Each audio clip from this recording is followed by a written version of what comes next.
Peterson. Peterson, do you have any comments on the Nazi presence at your protest? The presence of Nazis and white supremacists assaulting people at your protest. Do you have any comment on that?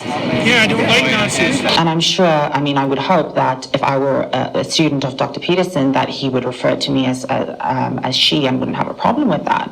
But at the end of the day, our personal pronoun preference still is a preference for what language other people use. And at the end of the day, I don't have ultimate control over what Dr. Peterson, what the language he chooses to use, or anybody else for that matters. That's up to them. Okay, let me find out then. Let me find out. If she were a student of yours, what would you call her?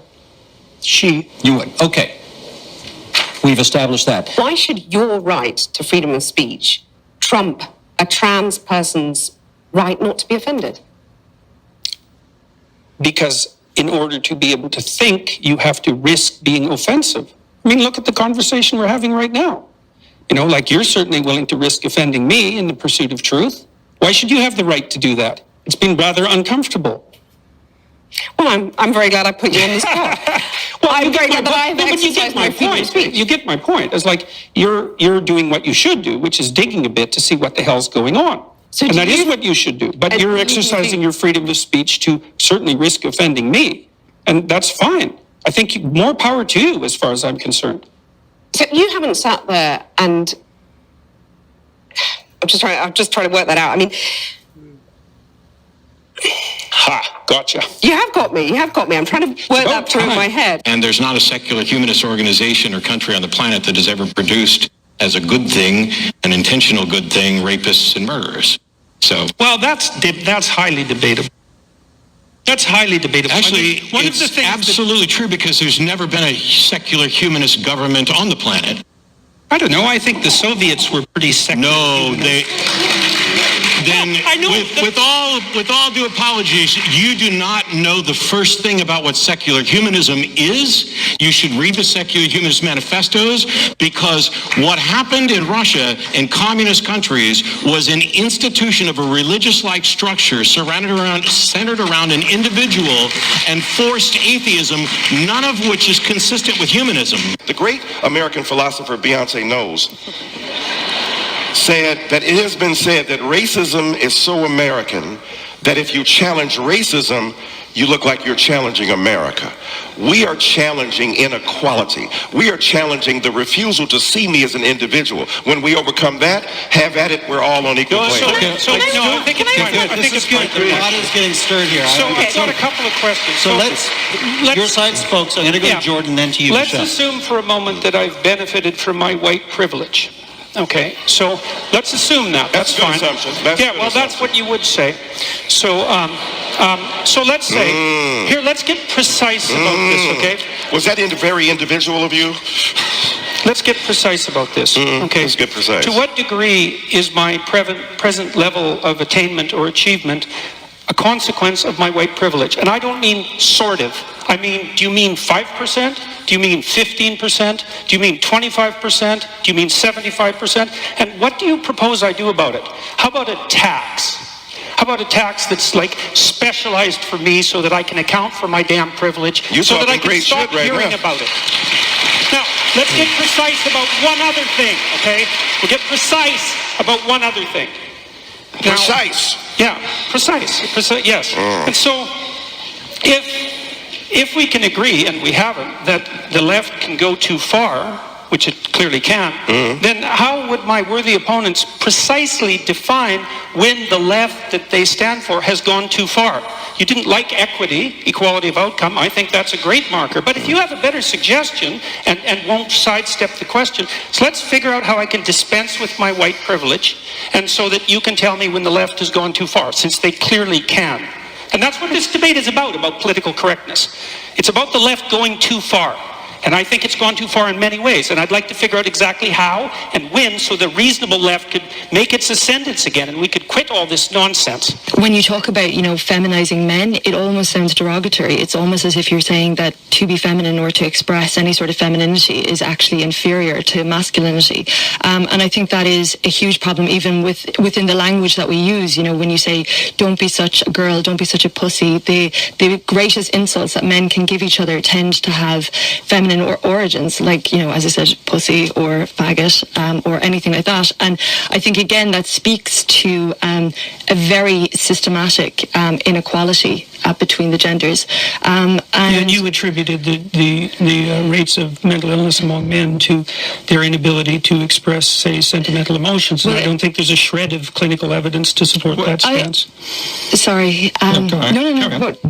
Well, I don't think there's a shred of evidence to support that stance. The kind of violence, for example, that Lawrence is discussing is a consequence of competitive violence among young men as they move. I think there is some evidence that men find it difficult to talk about things, and that and they also ways in which you can help young men to talk about things. And that's the evidence for the differential rates of mental health suffering? I don't think so. I also don't think, when you're talking about things being so innate, Judith Butler would have said that, gender is a construct, that gender is a performance. Well, Judith Butler doesn't know what she's talking about in the least, so I don't accept that. That's interesting, but she's no scientist, she doesn't know the psychological literature. And this is all under the influence, you say, of postmodernism and neo-Marxism. Yeah, but aren't those things two separate things? They're completely separate. And this is something I've been criticized for. Dr. Peterson doesn't understand the difference between neo-Marxism and postmodernism. It's like, I understand the difference perfectly well. It isn't me that's conflating them. It turns out that the people who push postmodern doctrines in the university almost always ally themselves with a Marxist viewpoint. And that is logically incoherent. But I would say the postmodernists really don't give a damn for logical coherence, because they regard that as part of the oppressive, patriarchal, Eurocentric view of the world. The idea that there's an objective reality and all of that, and that you can deal with it with logic. You accept this oppression narrative without question. 120 years ago... I don't accept anything without question. I'm just telling you a fact. That's not a fact. Yes, it is. No, it's not. Women were expected to stay home and take care of the kids and cook a meal. Women didn't have reliable birth control until 1960. Don't you think that played a role? Don't you think the fact that they didn't have reliable care for Are you their blaming women for not being allowed to lead countries, to lead nations? Because they didn't... They were allowed to lead nations. There were queens in many countries. I think you have no idea how much this oppression narrative has saturated your thinking. Why do you think it is that so much of what you say is so very popular with the alt-right? It isn't. And you don't have any evidence for that at all. More than the evidence that alt-right people watch this show. Neo-Nite website, Savior of Western Civilization. Oh, well, that was all taken apart today by a number of Jewish publications, by the way, showing that, first of all, that was all satirical commentary on the part of the alt-right, directed at taking me down, for example. And there was an alt-right article yesterday published saying that I was a Jewish stooge and shill. So this is absolute nonsense, and I don't appeal primarily to the alt-right. There's no evidence for that at all. It's the proclivity of... I never said primarily, Jordan. What I'm interested in is why you think that you get the reaction that you do from the alt-right. Looking at the Kathy Newman documentary. What reaction? Interview. There's 10 million people watched that and commented on it. I'm talking about what I saw, and I'm curious to know what your reaction was to the glee with which the alt-right seized upon that. I don't accept should we deal with the death threats? I mean, she had, I think, a dozen. I don't accept the concept that it was the alt-right that was doing this. There were 10 million people who commented on that video, and about 95% of them commented negatively on Kathy Newman's behavior. You think there's 10 million alt-right trolls watching that? I see very little of the pursuit of justice characterizing the modern university. I see a tremendous amount of the pursuit of vengeance for things that don't even deserve to have vengeance extracted for them. So give me an example of what doesn't deserve vengeance. How about the existence of the patriarchy? But you don't mean now that women have not suffered injustices. In Britain, Virginia Woolf couldn't go to university, or rather she couldn't get a degree. Women have been excluded in all kinds of ways from social situations, have they not?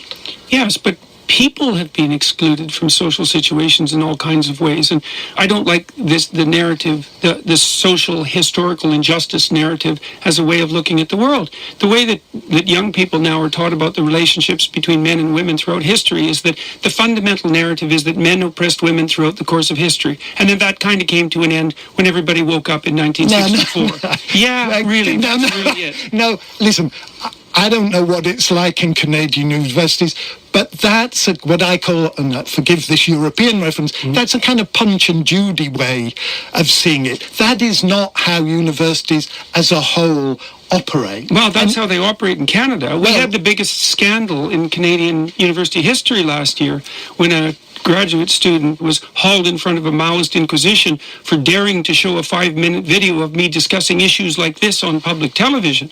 The universities are in far worse shape. Maybe they're not in such bad shape in the UK as they are in North America, but they're in plenty bad shape in North America. Forgive me, and I'm sorry you were involved, but that is not the biggest scandal.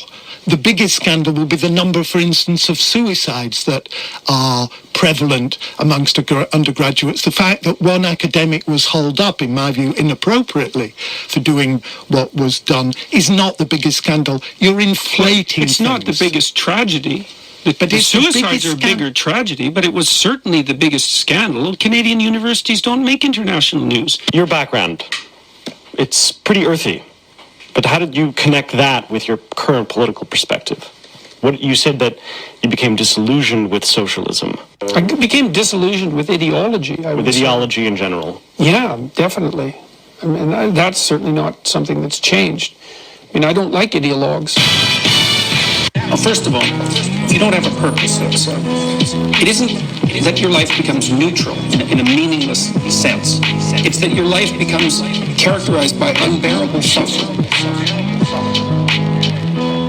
Because the baseline condition of life is something like unbearable suffering. Wow, that's Mr. Peterson. Man, big fan, huge fan.